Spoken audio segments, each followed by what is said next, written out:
नमस्कार, मी संजय जाधव, महाराष्ट्र प्रदेश उपाध्यक्ष बंजारा टायगरचा व तथा नगरसेविका कविता संजय जाधव यांच्यातर्फे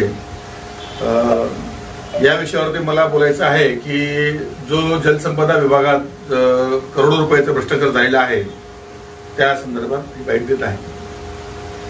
तर काय म्हणतात त्याला निवेदन दिलं होतं की यांची चौकशी करण्यात यावी। हो, त्याच्या तुमच्या याच्यावरती आतापर्यंत काय कारवाई झाली? मला वाटतं की मागच्या वेळेस जो निवेदन वगैरे मी दिला होता माननीय ईडी साहेबांना, त्रिमंगड साहेबांना, पण त्याच्यामध्ये काही आतापर्यंत काही कुठलीच कारवाई झालेली नाही। काय आश्वासन दिली त्यांनी तुम्हाला? मला वाटतं की मंत्रालयामध्ये जो पत्र निघालेला आहे दोषी आरोप पत्राचा, त्याच्यानंतर कुठलीच कारवाई अजून झालेली नाही।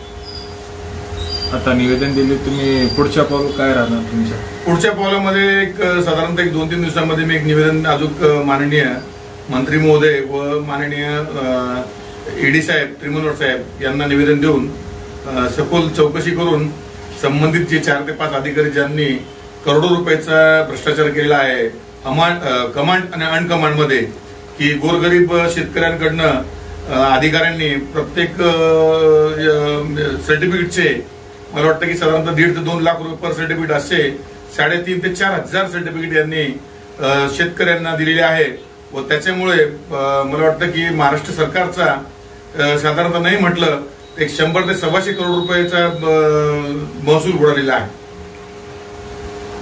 ते विषयावर अजून कोणासोबत तुमच्या चर्चा झाल्या काही? याच्यामध्ये मी महाराष्ट्राचे माननीय मुख्यमंत्री श्री देवेंद्र फडणवीस साहेब, तसेच आमचे महाराष्ट्राचे जलसंपदा मंत्री श्री नामदार राधाकृष्ण विखे पाटील साहेब व तथा संबंधित पोलीस कमिशनर व यांना मी या सगळ्या गोष्टी करणार आहे।